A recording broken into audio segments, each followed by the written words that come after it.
Olá a todos, meu nome é Thiago Maia e começamos mais uma situação-problema relacionada à linguagem de programação Java. No vídeo de hoje, a gente vai discutir a resolução de um problema que envolve a criação de um projeto Java que possui mais de uma classe e também a criação de métodos a partir da linguagem de programação alvo das nossas situações-problema, ok? Vamos para o problema.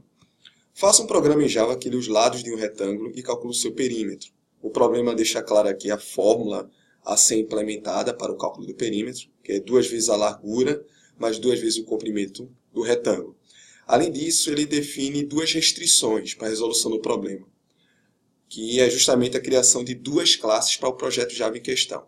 Uma classe, a classe principal, a classe que vai possuir o método main implementada, ela vai ser responsável por receber as entradas. E vou ter que criar outra classe Java, uma classe secundária, que vai ficar responsável em receber as entradas digitadas a partir da classe principal e realizar o processamento alvo do problema, que é justamente o cálculo do problema. Okay? Existem várias maneiras de resolver esse problema. Eu vou dar um exemplo de solução para a situação problema, mas lembrando que a solução que eu vou dar aqui não necessariamente é a solução ideal ou a solução mais eficiente. Apenas é um exemplo de solução para poder ficar mais claro o foco do vídeo, que é justamente mostrar no NetBeans como criar uma classe auxiliar e ao mesmo tempo implementar um método dentro desta, ok? Então vamos lá para o NetBeans IDE para a gente começar a codificar a resolução ou a solução para o respectivo situação-problema de hoje. Bem, já com o NetBeans aberto, criado previamente um projeto, eu criei um projeto aqui que eu chamei de situação-problema, onde eu tive uma classe inicial situação-problema, e ela, por ser a classe principal, eu já deixei previamente implementado nas configurações de criação de projeto NetBeans, que dentro dessa classe fosse criada o método main, fazendo ou tornando-a a minha classe principal. Como primeira etapa aqui da minha resolução, eu vou criar uma outra classe dentro desse mesmo projeto, que vai ser encarregada de processar o perímetro do retângulo, que daqui a pouco a gente vai fazer com que o usuário possa inserir as entradas a partir dessa primeira classe que eu chamei de situação-problema. No NetBeans, para que eu possa criar uma nova classe no projeto corrente, como vocês podem ver aqui na aba de projetos no NetBeans, foi criado automaticamente um pacote chamado situação-problema. É nele que eu vou criar a minha classe secundária. Okay? Vou clicar com o botão direito em cima do pacote do meu projeto Java, vou selecionar a opção Novo e logo em seguida a opção Criação de classe Java. Você pode dar qualquer nome para a sua classe, mas é uma boa prática de programação e de especificação de classe Java que sempre a primeira letra do nome da minha classe seja definida em caixa alta, em maiúscula. Como de fato vou estar criando uma classe secundária, uma classe a ser acessada a partir da minha classe principal, vou chamar essa minha classe de secundária, ok? E vou clicar em finalizar. Pois bem, a partir de agora, o meu projeto Java possui duas classes. Nos pacotes de código-fonte do meu projeto, que eu chamei de situação-problema, né? A primeira classe, situação-problema, minha classe principal possui um método main, tanto é que o NetBeans define um ícone específico para esta classe, que é um ícone com a setinha, indicando que, quando eu executar meu projeto pode ter 1000 classes implementadas no meu pacote de códigos-fonte. A primeira classe a ser executada sempre será a classe que possui o método main. Portanto, é a primeira classe a ser executada e vai ser a classe gerenciadora de projeto. É aquela que vai direcionar a execução do meu projeto para as outras classes. Ok? Pois bem, criada a classe secundária, eu vou ter uma segunda classe criada no meu projeto Java, chamada de secundária, e é aqui que eu vou poder criar os meus métodos, ou os blocos de processamento que irão compor a minha classe secundária. Okay? Para a criação dos métodos, eu tenho que seguir algumas regras, um protocolo ou uma sintaxe específica. Eu vou ter que usar algumas palavras reservadas que vão definir o funcionamento do meu método e o compartilhamento do seu bloco de instruções para com outras classes. A primeira palavra reservada a ser digitada é a palavra reservada que representa o modificador de acesso do meu método. A partir do modificador de acesso, eu posso dizer se o bloco delimitado no método está compartilhado inteiramente para outras classes, se está compartilhada para um bloco específico de classes ou simplesmente apenas a classe secundária terá acesso aos seus recursos. Como meu objetivo é criar um método passível de ser acessado por qualquer outra classe, a palavra reservada que eu vou digitar inicialmente, a palavra reservada public. Quando a gente começar a discutir conteúdo relacionado a modificadores de acesso nos assuntos ou tópicos relacionados à orientação a objeto, a gente vai entrar mais em detalhes acerca dos outros tipos de palavras reservadas a serem digitadas nos meus métodos que especificam se esse método pode ser acessado ou não por outras classes ou por um conjunto e para um conjunto específico de classes. Por enquanto, como a gente está introduzindo o conceito de criação de métodos, por enquanto todo método que a gente vai criar nas nossas situações de problema vão ser considerados como sendo métodos de acesso público. Para tanto, eu digitei a palavra reservada public. Logo em seguida, eu vou digitar uma palavra reservada que identifica se esse método pode ou não gerar retorno. Meu objetivo inicial é criar um método que simplesmente não gera retorno. Isso significa que a saída vai ser gerada e apresentada a partir do próprio método. Isto é, o método será responsável por gerar a saída, por apresentar a saída da tela. Portanto, eu não vou ter a responsabilidade de obter o dado a ser gerado e encaminhar para que outra classe possa receber esse dado. Para a criação de um método sem retorno, eu vou utilizar a palavra reservada void. Caso eu quisesse fazer com que meu método gerasse retorno, eu deveria digitar, no lugar de void, o tipo de dado que representa o tipo do retorno do meu método em questão. Portanto, se eu quisesse fazer com que meu método gerasse um retorno inteiro, a palavra reservada a ser digitada seria int, por exemplo. Se eu quisesse que sempre quando esse método fosse executado, ele gerasse um retorno double, no lugar de int, eu digitaria double. Para poder simplificar a minha resposta ou a criação do meu método, simplesmente eu vou criar um método sem retorno. Portanto, ele será um método onde eu vou digitar a palavra reservada void. Okay? Logo em seguida, eu vou digitar o nome do meu método. O ideal é que o nome do meu método represente claramente a responsabilidade ou a funcionalidade representada pelo meu método. Como o objetivo do meu método é calcular o perímetro, eu vou chamar esse método de calcular perímetro.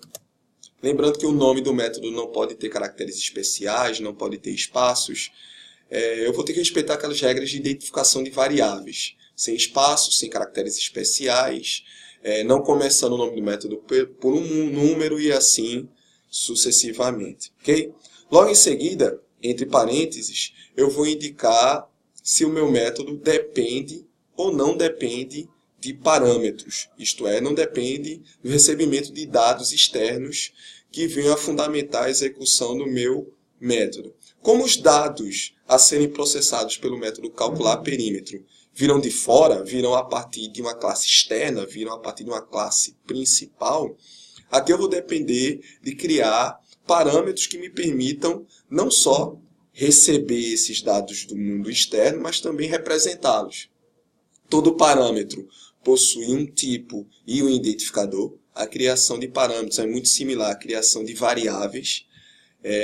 Portanto, os tipos de parâmetro e a quantidade de parâmetros estão relacionados aos dados que eu espero receber do mundo exterior, de uma classe externa. Então, encare parâmetros de método como uma espécie de caixas de entrada do método que eu estou criando. A quantidade de parâmetros vai depender da quantidade de dados que eu estou esperando processar. Como para calcular o perímetro eu dependo da largura do retângulo e do comprimento do retângulo, é fácil de supor que para o método calcular perímetro eu vou depender da criação de dois parâmetros. Os tipos de parâmetro também estão correlacionados com os dados que eu estou esperando. Como um lado de um retângulo pode ser inteiro, mas também pode ser quebrado, eu posso ter um lado com 9,5 cm ou com 10,5 cm para comprimento, seria interessante que os dois parâmetros a serem declarados sejam do tipo double ou float. Para esse exemplo, para permitir que eu possa fazer com que o usuário possa digitar lados de retângulo grandes, eu vou definir dois parâmetros. Um parâmetro double que eu vou chamar de largura Pedindo até desculpas pela minha voz hoje. Noto que ela está um pouquinho rouca, porque infelizmente eu estou um pouco gripado, então já vou de antemão pedindo desculpas pela minha voz. E um segundo parâmetro, também double, que eu vou chamar de comprimento, ok? Dada a quantidade de parâmetros, cada parâmetro deve ser separada por vírgula. Como o meu método calcular perímetro depende de 2 parâmetros, eu precisei digitar essa vírgula e também para cada parâmetro eu tenho que digitar o seu tipo específico. Lembrando que o mesmo método pode ter 0 ou mais parâmetros. Caso meu método não tenha parâmetros, eu simplesmente iria abrir e fechar parênteses. Ok? Pois bem, entre chaves eu vou digitar o bloco de instruções que serão executados quando o método calcular perímetro for invocado pelo seu nome. Ok? Basicamente, para simplificar a minha solução aqui, lembrando que dentro de um método eu posso implementar qualquer tipo de instruções que nas situações problemas anteriores foram implementadas. Aqui dentro eu posso declarar variáveis, aqui dentro eu posso instanciar objetos, aqui eu posso implementar estruturas condicionais e repetição. Tudo aquilo que eu implementei anteriormente no método main em projetos Java que possuem uma única classe, podem ser implementados no método calcular perímetro. Para esse exemplo, lembrando, não estou preocupado em criar um método eficiente, e sim um método que possa seguir uma sequência de passos que fique claro para as pessoas que estão assistindo ao vídeo possam compreender de uma maneira mais eficiente. Então, o que é que eu vou fazer aqui? Eu vou declarar uma variável double, okay? Que eu vou chamar de resultado. E em resultado, simplesmente eu vou realizar o cálculo do perímetro, que é justamente 2 vezes a largura mais 2 vezes o comprimento. Ok? Então, na variável resultado vai estar contida o resultado ou o cálculo do perímetro implementado a partir da fórmula 2 vezes a largura mais 2 vezes o comprimento. Calculado o perímetro, eu posso simplesmente exibir na tela a saída esperada. Perímetro, e aqui concatenar com o conteúdo da variável resultado. Okay? Está pronto minha classe secundária. Basicamente o problema só exige que a classe secundária realize o processamento-alvo da minha questão. Ela simplesmente recebe 2 dados do mundo exterior. A partir deles eu posso realizar o cálculo do perímetro e no final exibir no meu console o resultado final, que é justamente o cálculo do meu perímetro. Salvarei a minha classe secundária a partir de Ctrl S e vou voltar para a minha classe situação problema, onde o objetivo desta é receber a largura digitada pelo usuário, receber o comprimento digitado pelo usuário e encaminhar os dados para que a classe secundária, a partir do método calcular perímetro, possa realizar o processamento-alvo da minha questão, que eu vou fazer a partir de agora. Como os dados serão digitados pelo usuário a partir do console, eu vou criar um objeto da classe scanner. Scanner, entrada, igual a new scanner system.in. Lembrando que eu estou sendo bem breve na criação desse objeto, já que esse conteúdo foi discutido em situações problemas anteriores. E vou importar a classe scanner para que eu possa ter acesso aos recursos dessa classe a partir do objeto entrada. Como o processamento a ser realizado pertence, está contido em outra classe, eu preciso criar um objeto que represente a classe a ser acessada. Encaro um objeto como espécie de ponte entre a classe situação problema e a classe secundária. Esse objeto que vai me permitir ter acesso aos recursos da classe secundária. E a sintaxe da criação de um objeto para a classe secundária vai ser a seguinte. Primeiro eu digito o nome da classe a ser acessada, secundária. Logo em seguida eu preciso dar um nome à ponte que representa o elo entre a classe situação problema e a classe secundária. Ou simplesmente o nome do objeto que representa a classe secundária na classe situação problema. Você pode dar qualquer nome para o objeto. Eu gosto de seguir essa sintaxe. Como o Java é sensível ao contexto, ela diferencia identificadores em caixa alta, em caixa baixa, ou simplesmente com grafias diferentes. Eu vou chamar o objeto da classe secundária de secundária, com S minúsculo. Isso me permite digitar secundária, que é o objeto que representa a classe secundária, e a classe secundária com S maiúsculo. Por isso que é uma boa prática de programação você sempre dar um nome para a sua classe com a primeira letra em maiúsculo. Isso vai te permitir digitar o nome de um objeto com uma grafia semelhante, porém, graças à questão de sensibilidade ao contexto da linguagem de programação Java, é o mesmo nome, mas só de eu ter alterado a grafia, isso faz com que secundária com S minúsculo seja o nome do objeto da classe secundária, secundária com S maiúsculo representa a classe secundária em si. O objeto secundário vai ser igual a um novo objeto da classe secundária. E pela classe secundária não ter um construtor implementado, eu estou utilizando o construtor padrão da linguagem de programação Java, eu posso simplesmente abrir e fechar parênteses e pressionar ponto e vírgula. A partir de agora, tudo aquilo que será feito na classe secundária será feito a partir do objeto que eu chamei de secundária. Pois bem, a partir de agora, eu vou ter que solicitar a largura e o comprimento para o usuário. Eu vou seguir aquela sequência de passos de exibir uma mensagem de tela pedindo para que o usuário digite os dados e logo em seguida solicitar os dados para o usuário. Pois bem, system.out.println digite a largura e o comprimento do retângulo. Ok? Exibida a mensagem de tela, eu posso logo em seguida pedir os dados. Aqui eu vou depender de duas variáveis, né? Double largura vai receber da entrada o próximo número real digitado pelo usuário. E também vou solicitar o comprimento. A partir da entrada, o próximo double digitado pelo usuário. Ok? Logo em seguida, eu vou ter a oportunidade de, digitadas a largura e o comprimento, poder acessar a classe secundária. A partir da classe secundária, acessar o método responsável por calcular o perímetro e submeter a largura e o comprimento digitados pelo usuário a partir da classe principal. Okay? Como a partir de agora tudo relacionado à classe secundária será representado a partir do objeto secundária, com S minúsculo, eu vou primeiro digitar o nome do objeto que representa a classe secundária, no caso secundária, ponto, e logo em seguida o método que me permite calcular o perímetro, que eu chamei de calcular perímetro. Note que o próprio NetBeans passa a reconhecer o método calcular perímetro, sugerindo a implementação desse método na minha classe principal, que eu chamei de situação problema. Okay? Entre parênteses, eu vou dar a oportunidade de a classe principal, que possui o método main, enviar dois parâmetros para a classe secundária. O NetBeans automaticamente identifica que essa classe possui dois dados double, então ele já recomenda que o primeiro parâmetro, que é o parâmetro largura, seja enviado e o parâmetro comprimento.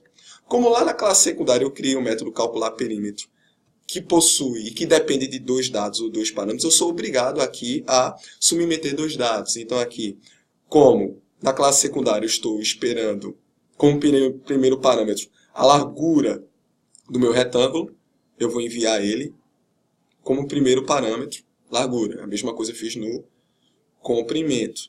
Note que eu tenho que respeitar a ordem de especificação de parâmetros definida lá na classe secundária. Primeiro eu preciso enviar a largura, segundo eu preciso enviar o comprimento. Segundo, eu não preciso definir o tipo de dado no momento do envio do parâmetro, já que isso já está implícito no momento que eu defini as variáveis largura e comprimento. Seguindo a forma sequencial de execuções aqui no meu método main, primeiro de tudo eu vou pedir que o usuário digite a largura e o comprimento. Logo em seguida, a minha máquina virtual Java vai acessar a classe secundária, especificamente o método calcular perímetro, já que a mesma classe pode ter mais de um método, e para a execução desse método, vou precisar submeter os dados digitados pelo usuário, largura e comprimento. Quando isso acontecer, a minha máquina virtual Java vai encaminhar a execução para a classe secundária, especificamente para calcular perímetro. O perímetro vai ser calculado, O resultado vai ser armazenado na variável resultado. E o resultado vai então ser exibido no meu println ou a partir do meu println. Só testando o meu projeto, clicando aqui em Play e abrindo aqui o meu console, vocês vão ver que os dados vão ser solicitados para o usuário, por exemplo, 2 de largura, 2 de comprimento, automaticamente o perímetro será exibido pelo usuário. Mas lembrando, quem ficou responsável de realizar esse processamento não foi minha classe principal, e sim minha classe secundária, a partir do método calcular perímetro. Ok? Espero que vocês tenham gostado, espero que eu tenha sido o mais didático possível.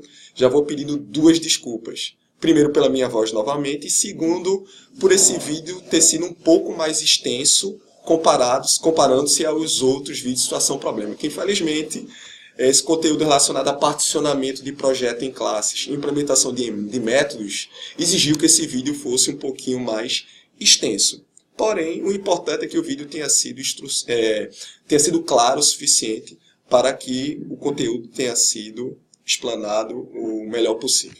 Ok, pessoal? Espero contar com a audiência de vocês para os próximos vídeos que virão nas próximas semanas. E obrigado a todos. Até a próxima.